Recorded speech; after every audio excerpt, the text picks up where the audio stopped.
This conference will now be recorded.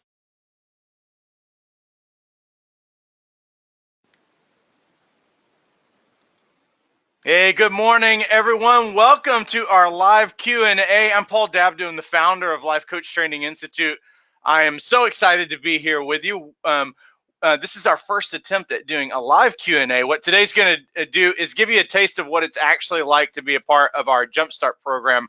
I mentor coaches from all over the world. About 25% of the students who graduate from Life Coach Training Institute are actually outside the United States. So it's always an honor and a pleasure to work with those brilliant minds every Wednesday, specifically where we go live, but also throughout the week as they're taking bold steps towards their practice. So today I'll give you a taste of what that's like. We're recording today's session, so we'll have the best of today that you can watch the replay later, just in case you want to see your question again. But let's do this to start. Let me find out who you are. I'm just kind of like in a studio with lights and all of that other stuff on the West Coast in California. But what's your first name? Where are you joining us from? What's one thing that you're excited about today that you feel life and momentum on? There's two ways that you can respond. One is just to turn on your microphone, obviously, so that we can hear you. That's one way of responding. The other way is to use the chat widget that you see right there inside of GoToMeeting. So first name, where you're joining us from, one thing that you're excited about, just to warm us up as we're beginning.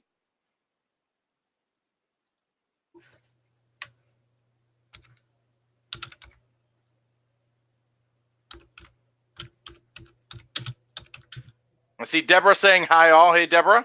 Anybody else? First name, Christine's from Orlando, Florida. Welcome. We lived in Orlando right before we moved to California back in, when we moved out here in 2007. I see a hi from a phone number. Gabriella says hi. Anybody else? First name, where you're joining us from, one thing that you're excited about today. Charles says hi. Anybody else? Natasha from Virginia, welcome. Daniel from the Dominican Republic, yes, excellent. Anybody else? First name. All right, I think I just unmuted myself. Can you hear me? I can, Laura. Okay, so I'm Laura. I'm coming from Jackson, Wyoming, and I'm excited about adding this to my practice. I'm a chiropractor, but adding in more holistic counseling or coaching to support that. That's legit. We're going to do our first Wyoming trip as soon as spring hits as a family. It's going to be quite an adventure. Yeah, it's been on the to-do list for years, and it's finally time. Gabriella says, excited about learning about the business tools to be an effective life coach. Albert says, everything is okay except a degree of slowness in getting clients. Okay. Asia from the US. Anybody else? First name, where you're joining us from, one thing that you're excited about today, and then we're going to jump in.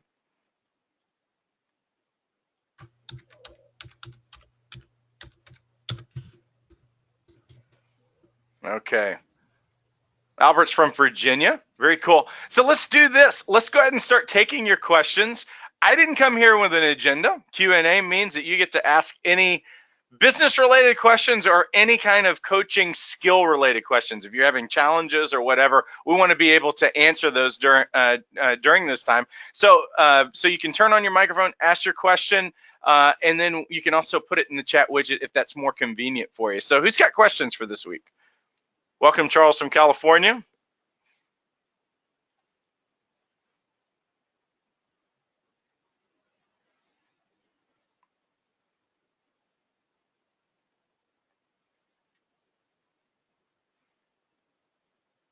And I do have at least one question that was sent in ahead of time. Okay, Daniel says, how do you hold back the will of giving personal advice and be totally impartial?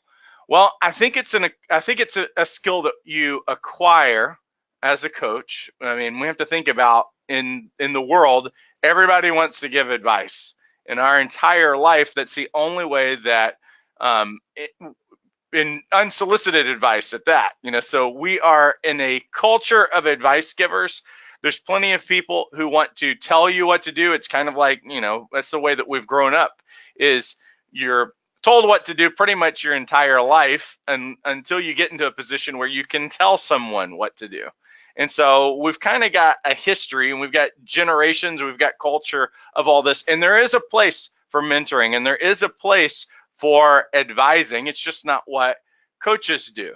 And the fact is that 85% of people right now hate their current job. Most people hate some aspect of their life. They're unfulfilled in really big parts of their life.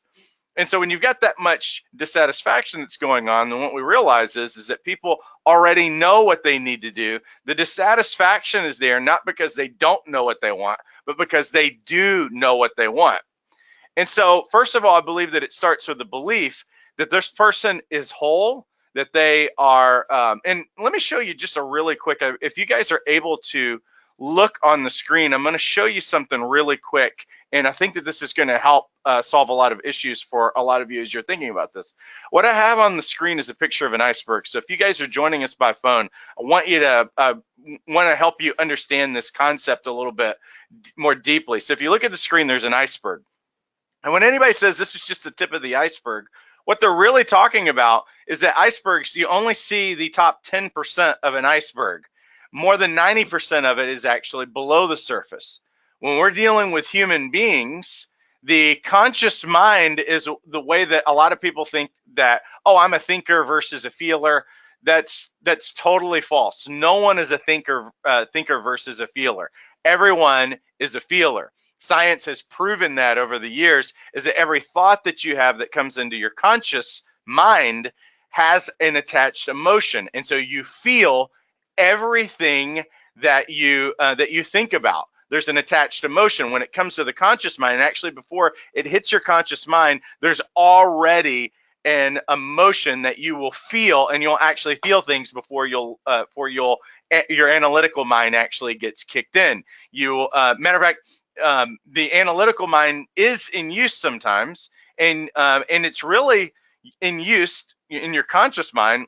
Like, let's say you're driving to work today. When you leave your house and then you're going to work, how many times do you guys find yourself at work and you're like, wow, I don't even remember driving from my house to work? I mean, how many of you have done your regular drive to wherever and you can't even think of, oh, I didn't even use my conscious mind the entire time I was driving? This is because your subconscious is always functioning. Your subconscious is making most of your decisions for you every day.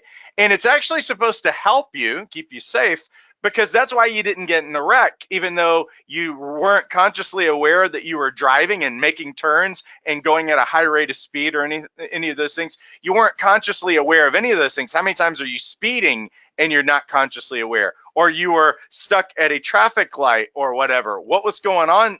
What's going on in all this is that your programs are running all the time. And they are supposed to help you get from point A to point B. It's a great illustration. It helps me get to work safely. And if you thought about everything that was going on, if you were always a rational thinker, you would never get anything done. You could never get from point A to point B because you would be overwhelmed at all of the stimulation and everything that's going on. There's too many decisions to make. So your subconscious makes decisions, keeps you out of trouble, keeps you safe, gets you from point A to point B, so that you can use your thinker about other things, and you can be creative about other things.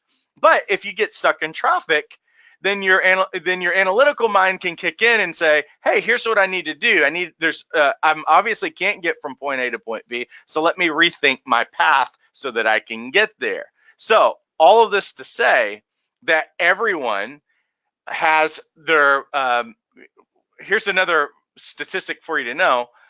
Yesterday you had 50,000 thoughts. This is all of us, okay? Yesterday you had 50,000 thoughts. Today you'll have 50,000 thoughts. 85 to 90+% of the thoughts that you will have today, you had yesterday. And 85% of those thoughts not only are identical thoughts, but they are negative towards yourself.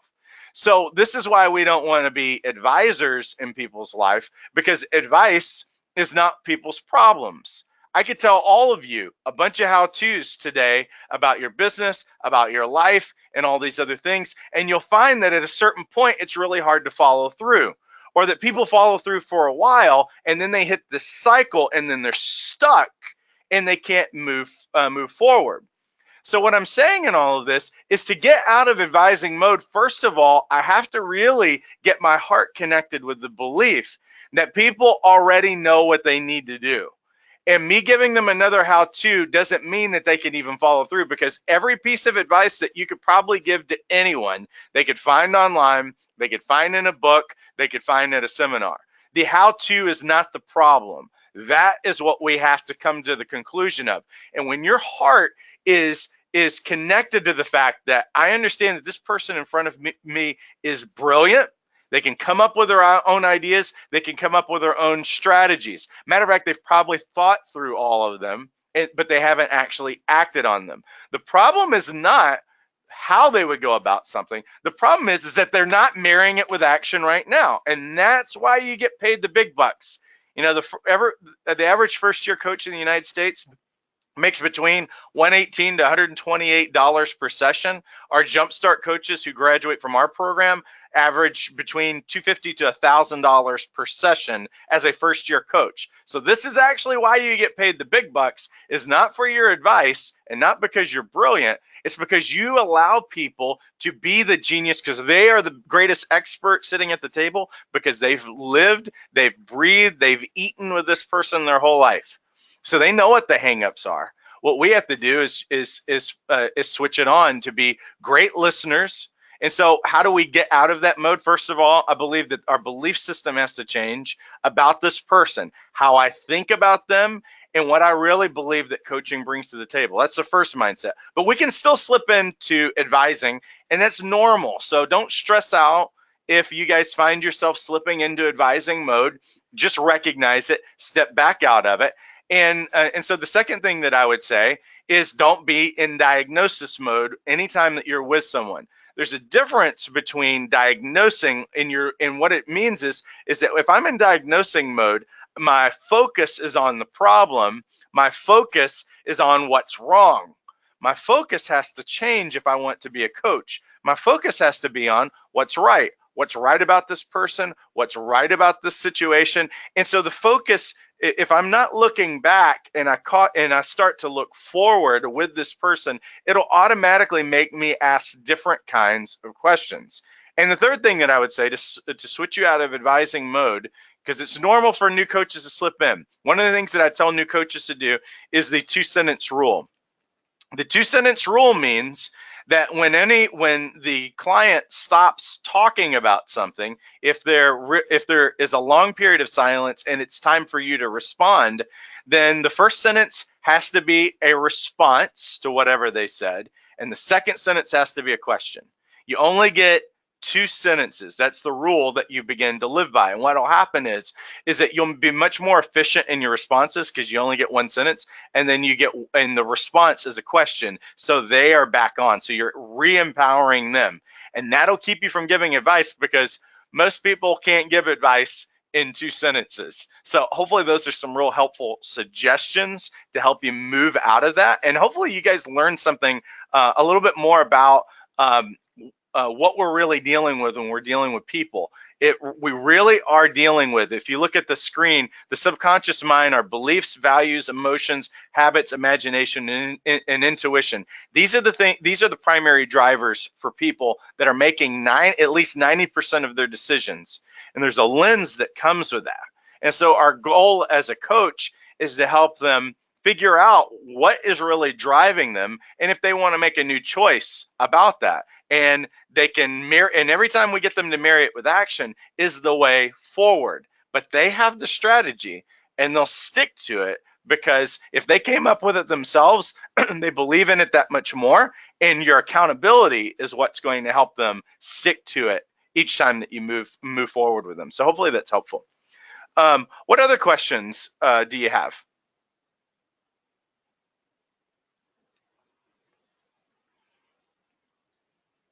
All right, let me hop back because there's a few questions that actually popped in on here. Whoa, there's a lot of questions. I'm going to go back. Okay. Here's the next question. Gabriella says, if you're still in training, what can you do in the meantime to market your brand? Well, I think even when you're in training, and I think we've got to define what we really believe training is. here's one piece of advice that I always give coaches is to just start. Let's get out of being in training for the rest of our lives. Let's start working on our craft. Let's start, working with people, getting experience. Those kinds of things. And so that's probably the first thing, is that we've got to get out of this hamster wheel of training. It actually hurts a lot of coaches from getting started because they never feel like they're finished and they're ready enough to actually work with someone. And in our life coach training course, you're actually doing that as you're going along. That's part of the process, is you're learning, but you're also using the activities that we give you to work with people as you're going along. There's no learning and training, and a lot of times in our culture, it's all about sitting around and listening to someone. Training and growth development all really comes out of experience. And so we want you to have that as you're going along. And I believe that any coach, mentor, or coach trainer wants you to have that as you're going along. When you're marketing your brand, here's what I would say about that, because that's kind of a different kind of issue. If I'm trying to market my brand, for one, I think that the concerns that I have with anyone advertising or marketing themselves, it's fine to do it whenever you want to, as long as you have a firm grasp on what coaching is. Because a lot of coaches starting out don't. They think that they're just advisors. I've been given advice for free my whole life, so I should be a coach. Well, that's not coaching. And so if you're selling that, then so what I usually will tell, we have Jumpstart coaches. So basically, there's 2 tracks of certification. People go through the life coach certification course, and when they pass, they've earned their credential. But the life coach certification course is also part of our Jumpstart program. And what we do in Jumpstart is to give people a roadmap. We give them the tools to build their brand out, and we help them really solidify who their target market is, what their niche is. And so if you don't know what coaching is, and usually what I tell our coaches to do, knock out the certification course first so that we can focus on building your business, because you need to have a grasp on what coaching is. But the thing is that you're never selling coaching. And this is an important thing for you all to get, is that no one understands what coaching is. Because if you guys are trying to sell coaching by comparing it to counseling or therapy, you've already lost the person. They're not, matter of fact, it's apples to oranges. There is no comparison when it comes to counseling and coaching. So why would you go there? You're actually connecting someone with a negative emotion in most cases, because people either think I don't need a counselor or a therapist, or I don't want to work with one. So you're already connecting them with a negative. So you never want to compare those two. Coaching's something completely other. No one's ever heard of coaching, and when we try to describe it to people, they're like, oh, I get it, but I don't get it. Coaching's something to be experienced. So when it comes to our marketing, what are we selling in our marketing? We're selling who we're helping and what problems that we're helping people solve. We're selling who we work with so that it's clear, and what results that we help people get. Whether that's work-life balance, whether that's an increase in income, whether it's leadership or whatever influence, whatever that thing is, that's the result. What does it look like for this person to get that result? And so in that sense, I believe that you can start marketing your brand as soon as you have an understanding of what coaching is, because that's one thing. But as soon as you know what your target market is, what your niche is, and what result that you're trying to help people come to in their life. Because that's the core part of your messaging. And so hopefully that's a helpful answer and helps you kind of get your hands around it. Rich says hello from Mexico City. Thank you, Rich. What is the right way to start coaching? How do you know you have energies for that? I'm going to get you to clarify that, because I don't know what you mean. How do you know that you have energies for that? Would you clarify what you mean for that? And I'll come back and I'll answer that for you. Natasha says, I'm having a problem coming up with questions to verify if someone is an ideal client before even doing a sample session. Excellent.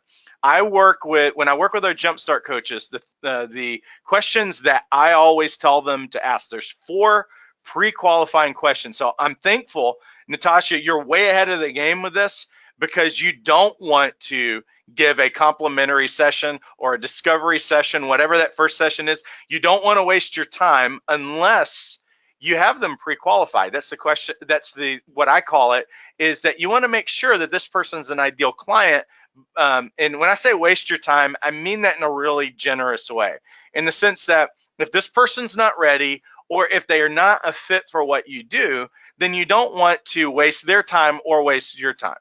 And you want to and so a coaching relationship is born out of this person has an urgent desire that they want in their life, and they finally come to a critical point that they want it, and they believe that you have the answer to help them get the solution that they want. It's really out of those two things. It's never about money. So any of you who think it's about money, it's never about money. It's, I really want this bad enough that I'm willing to do whatever I need to do, and I'm willing to commit right now, and I'm looking for a person who can help me get to my solution. If I believe that this person can help me get to my solution and I want it bad enough, a coaching relationship is born.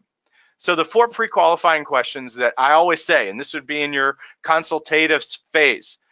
Consultation is not the same thing as a complimentary session. You guys don't mix it up. Don't try to coach people on the fly. Don't try to coach people at some networking event or whatever. That wastes your credibility, and it wastes the experience because it's not the same. So I say in a consultative phase, first question is, do you know what you want? That's going to be first question, because people need to want something. If they don't want anything, then that means they're not an ideal client. Number 2 is, on a scale of 1 to 10, how urgent is it that you do something about this right now? And 10 being the highest, 0 being the lowest. On a scale of 1 to 10, how urgent, how critical is it that you act on this right now? And I'm looking for a number of 8 or higher. If they tell me 7, 6, 5, something like that, then I'm going to say, hey, sounds like you're not really in a position, or that it's just not an urgent time right now. So why don't we schedule this for the future?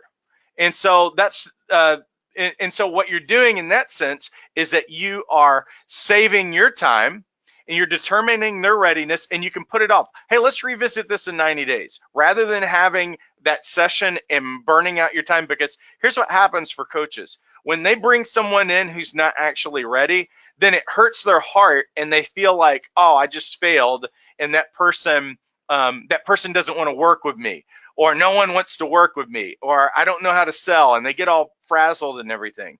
What happened was they didn't pre-qualify the person before they sat down with them. So determine readiness in that sense. It's a simple scale of 1 to 10. And so if they say 1, I'm not coaching them right now. They're not ready. But if they say 8 or higher, then it sounds like this person, a complimentary session might move them over the threshold to 10. Third question, on a scale of 1 to 10, how committed are you to working with a coach? Or another way that you can phrase this, on a scale of 1 to 10, how much do you believe that I can help you get your solution? So if somebody knows me, I'll say that. On a scale of 1 to 10, I can remember leaning over and looking into the eyes of this guy who was making multiple 6 figures. And I was a first-year coach. It was funny, but I was getting some traction in my life. And I leaned over and I looked at him in the eyes, and I said, on a scale of 1 to 10, how certain are you that I can help you get there? And he said, oh, that's like a 20. And so I'm looking for that. It's like, oh yeah, I am bought into you as a coach, or I am bought into working, those kinds of things. 4th pre-qualifying question. Have you looked in your budget for the next 90 days to work, making a commitment to working with a coach for the next 90 days? Have you looked into your budget? What are we saying when we say budget? I'm not talking fees. I'm not going to blow people out of the water with money. What I am saying is, have you looked in your budget? Because it's a disarming kind of word. It sounds reasonable and those kinds of things. But what I am saying to them is, I'm saying at least 90 days. Why am I saying 90 days? Because this is not going to be an overnight fix. I showed you guys a minute ago, 90+% of the decisions that people make aren't even they're not even consciously aware of the decisions that they're making and what they're doing. So we know that this is not going to be an overnight fix. So I need to give them, help them understand, I'm not interested in the one-off, because it doesn't help people. I'm interested in people who are willing to make a commitment in their life towards their change. And so those 4 pre-qualifying questions, if they are in the affirmative on and they lean heavily towards commitment, those are your ideal clients. Schedule them, but do not schedule them unless they have fulfilled all of those requirements. So hopefully that's helpful. Chadia says, what is the right way to start coaching? How do you know? I'm still a little bit vague on that, so if you can give us a little bit more questions on that. Charles says, how are you marketing yourself as life coach so people can be interested to work with you? Well, the big portions, so here's the thing. Life coach is really, really broad because life includes everything, right? And I'm not going to tell you guys that you can't market yourself as a life coach. You can absolutely do that. There's a lot of people who are doing that. I really encourage our students to choose a niche. Just because you first of all, just because you could work with everyone doesn't mean that you should. So choose a target market, a certain group of people. I think you'll do your best to work with the people with a certain group of people than you will others. Second thing, the niche is really what result that you help people get in their life. What if they worked with you, what is the result that they're going to get? And so those are the niches that you choose that might be spiritual life coaching, relationship coaching, all of those other kinds of things. I just think that when you go really big and you say life, and I'm saying it's fine if you do that, you still are probably going to have to narrow that, because the clearer you are about who you help and what problems that you help people solve, the easier. You can't sell something. Coaching can't be sold because it's intangible. You know, if I want to sell something, let's say that I wanted to sell you an orange ball, I might say, well, and if they've never seen a ball before, but they're used to seeing fruit, I might say, well, it's the size of a grapefruit and it's orange. I made it tangible for them, and they're like, oh, I understand what a ball is now. I compare it to something. Coaching's not one of those things that I can make tangible. So how do I make it tangible? I tell them who I help and what problems that I help people solve. Kind of like selling insurance. No one sells insurance. Does an insurance salesman sell insurance? Yeah, supposedly, but no, they don't. They sell peace of mind, because no one thinks about insurance. You guys probably don't even know what your insurance covers for your house or your car until something happens.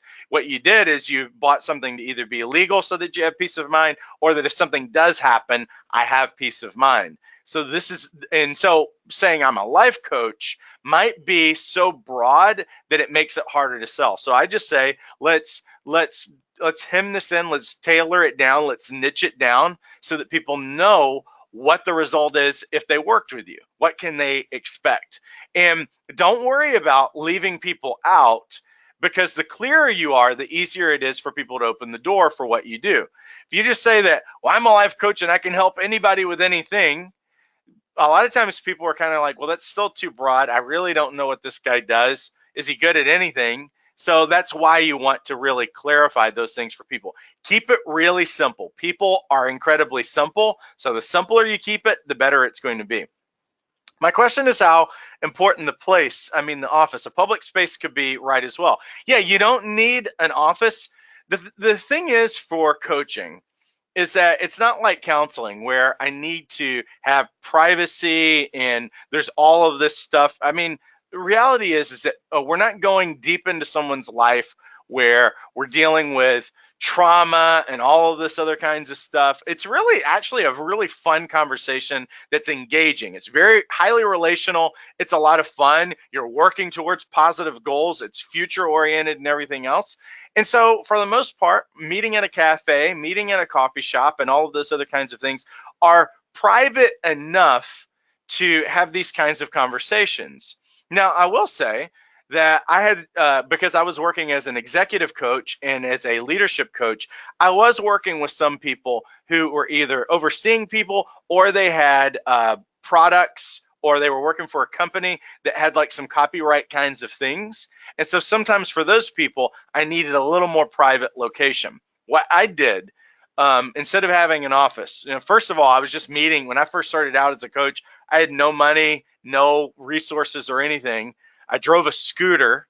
like a 150cc scooter, and I would park in the parking lot next to the Starbucks that I would meet people at, because I didn't want them to see what I drove or anything, because I thought that would kill my credibility, because everybody that I was working with were extraordinarily successful people.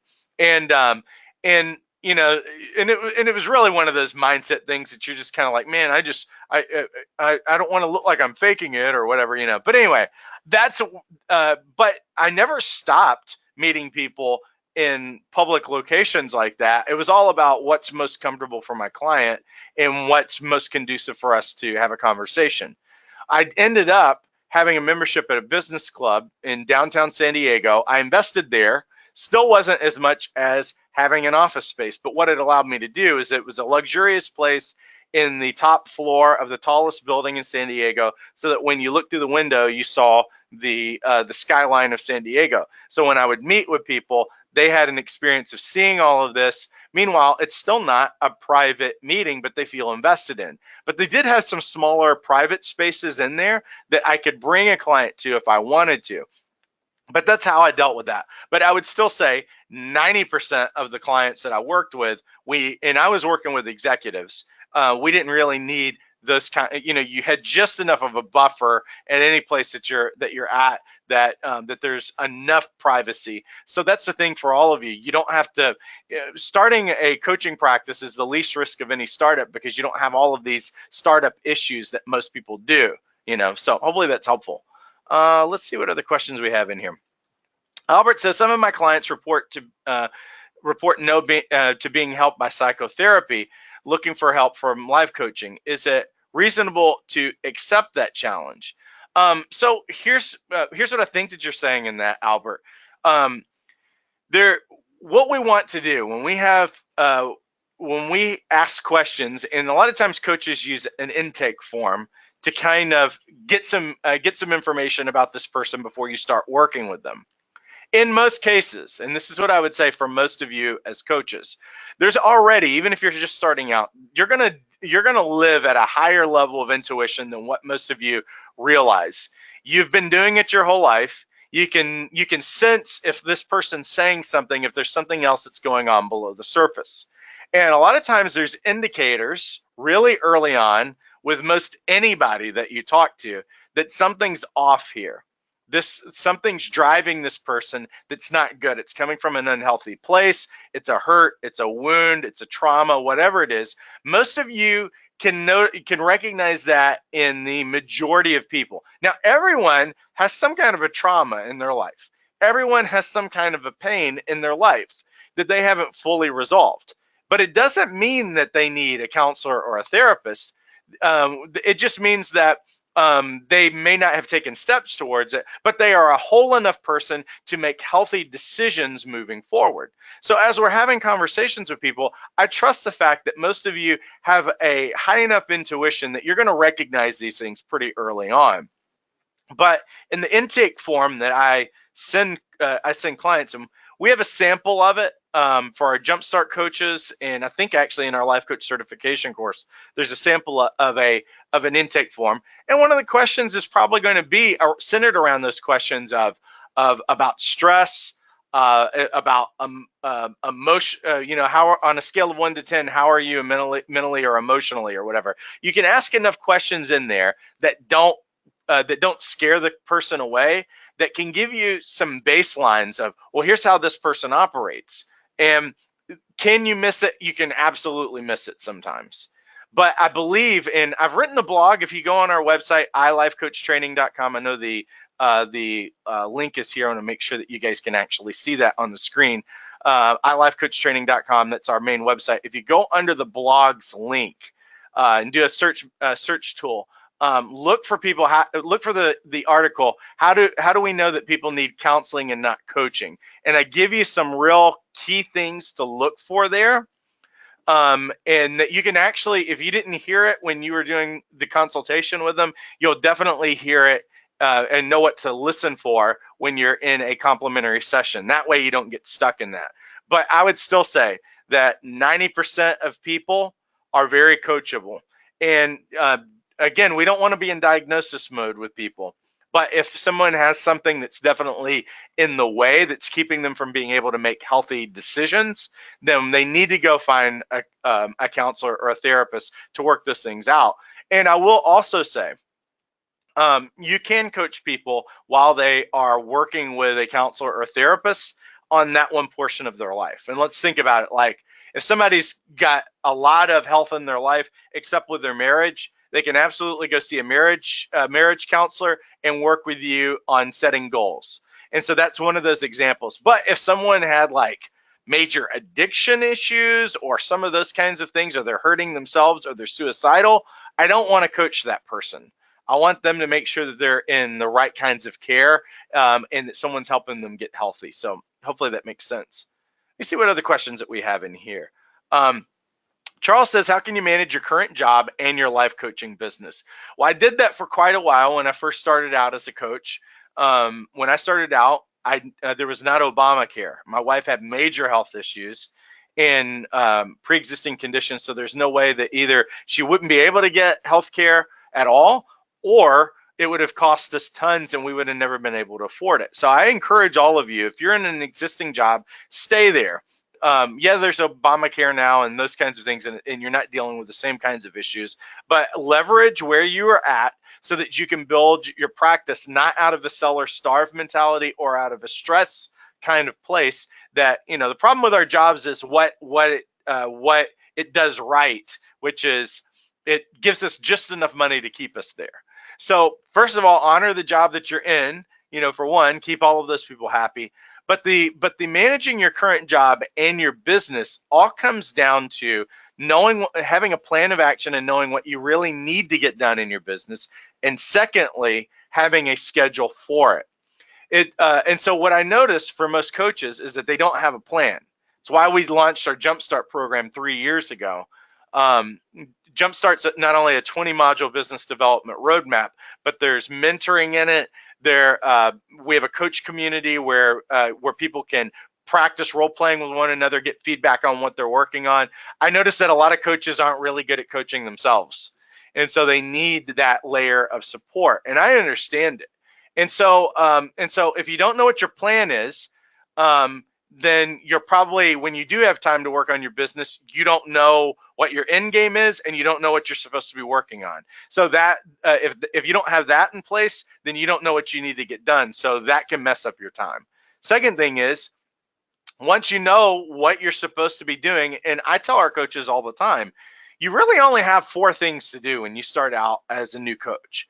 Number 1 is networking and marketing, which you should be spending 80 to 90% of your time doing when you're starting out. And networking and marketing is not printing flyers, it's meeting people, it's making connections, it's building stronger relationships, because that network's what's going to open the door to your clients. The other things are just meeting with potential clients and meeting with existing clients.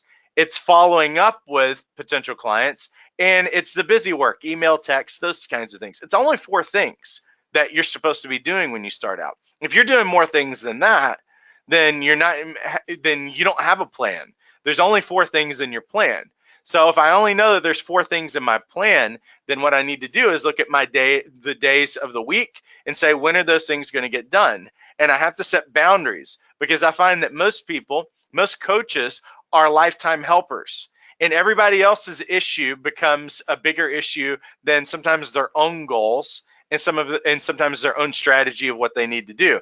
So most coaches are terrible at taking care of themselves and having self-worth. So this is a new boundary that you have to set and say, hey, you know what? This is a priority, because if I'm healthy and I'm taking care of business here, everybody else's life is going to be enhanced.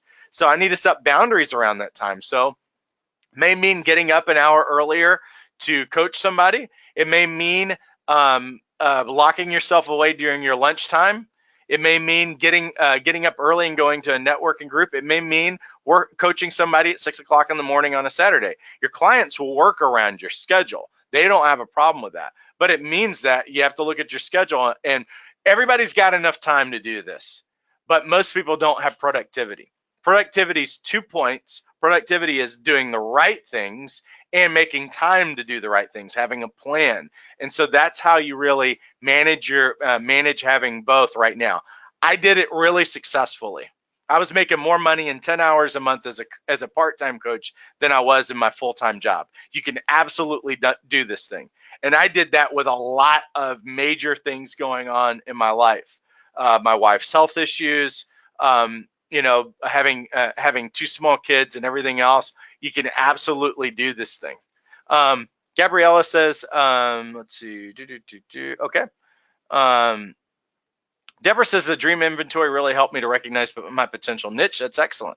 I'm a brand new coach. My first client was visited last Friday. I'm going to work with sportsmen.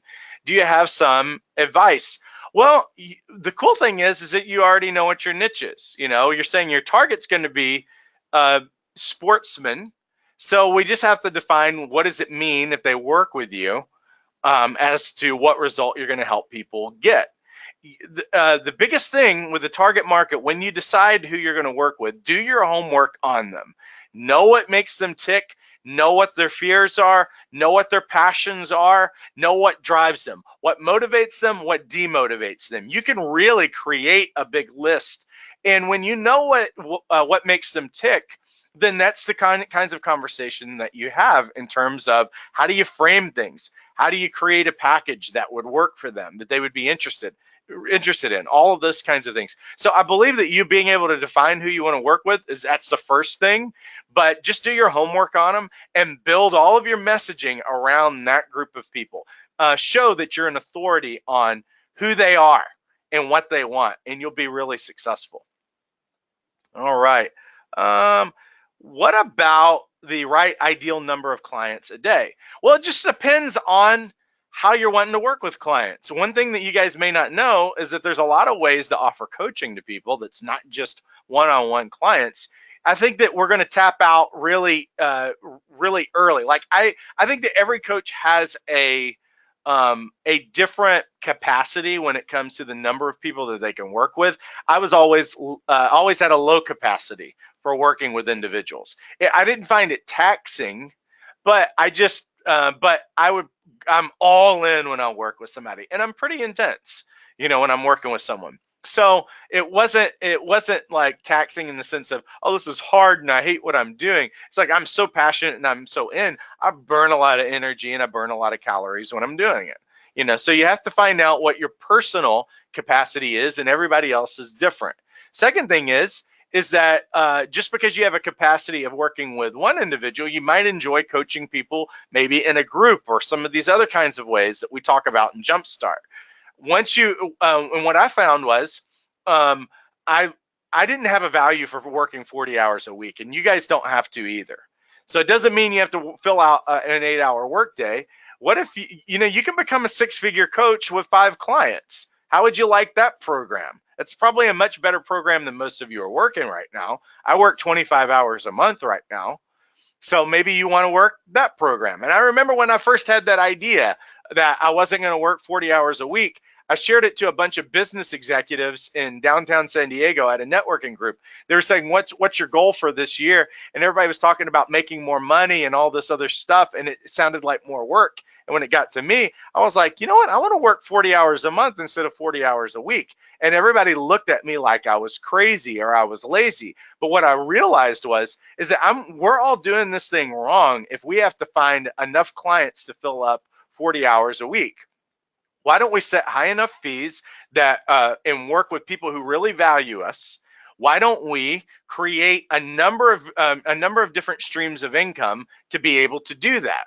So I was a team coach. That's one of the things that I've done as a coach, and I could make thousands of dollars in a single day as a team coach instead of I'm going to try to find a client enough clients to fill out my whole workday.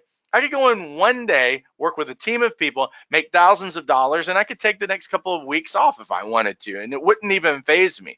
This is the mindset that I want to really cultivate. I work really hard to cultivate with our Jumpstart coaches, but this is one thing that I would say to you. It's like everybody's got a different capacity, but let's think about how I can make myself a bigger resource to the world. If I can bring my gifts of coaching to thousands of people, how would I do that? So start thinking about that, and then you'll start finding what's the best strategy of being able to do that. So hopefully that's helpful. All right, Charles says thank you. Natasha says thank you. All right, you're welcome. Let's see. We have went in overtime. Oh my goodness, we went in overtime. Listen, I appreciate you guys all immensely. I think that you guys are all amazing people. Let me just share this with you just really quickly. If you look on the screen, this gave you a taste of what it's like to be a Jumpstart coach. We do a lot of case study stuff every Wednesday. We work really hard. And I tell our coaches all the time, you will not do this thing alone. There's an answer, and you can take bold steps to move forward. There's 2 tracks of certification with Life Coach Training Institute. We are an extraordinarily affordable program. We're also the largest life coach training program in North America. We graduated 700 coaches last year. The average program does between 0 to 30 students in an entire calendar year. So we're large, but we're also very personal, and we also offer tons of support. So if you enroll, our program is only $195. You get instant access. It's fully online. It's self-paced, so we don't have start and end dates, and we're trusted by thousands of people all over the world. I've already worked with about 20,000 coaches over the last several years. And so, but here's the other thing. We have a Jumpstart program for some of you who have a lot of these business. Most of the questions that we had today were business related. That's why we launched Jumpstart, because most coaching schools are only teaching coaching competencies and skills, which is great. But once you start coaching, that's only 10% of your coaching business is the skills that you learned. The 90% is, well, how do I attract a client? What's my niche? How do I get a client? How can I close a client? How can I answer objections? How can I retain a client? There's all of these things. How do I brand myself? That's why we created Jumpstart. It's a 20-module business development roadmap. We give you business development tools that show you how to discover your niche, how to discover your target market, how to attract clients, how to have an explosive first coaching session that demonstrates. We give you a template that demonstrates how you can help people, how you can demonstrate and convince them that you're the person that can help them. We also have a online community where we support one another. We give feedback on what you're working on. You have a new website, business cards, whatever. We do those kinds of things. You can role play with other students who are part of the program. So there's role playing that's available. That program's only $99 a month with a 3-month minimum commitment. No one's able to start a business for that little investment, and you'll make that money off the first hour that you coach someone. And so you can stay in the program for as long as you want, but that program is only $99 a month. The Life Coach Certification course, if you don't need the business development help, is only $195. You can get trained and certified and get your business going. Here right now is the perfect time, because you're in the most lucrative months of the year, or the first handful of months of the year. It's a time to really hit the ground running and helping people. And if you want more information about our program, our website is lifecoachtraining.com. So if you haven't investigated our programs, you can. You can also get into our free course. So if you're still, flirting around with this idea of becoming a coach, or our school or whatever, get in there. You're going to get some free tools that are on there. You're going to learn what coaching is, and you can always add on the exam later. That's the easy next step. You can get into the free course, add on the exam later, and get certified. Or you can jump into Jumpstart, get certified, and because Jumpstart does include certification, you can get all the business development help that you need. So anyway, I appreciate you guys all immensely. Thanks so much for being a part of our Q&A. We'll have this on replay, so you can watch it later. But thanks so much. Have a great rest of your week, and take care.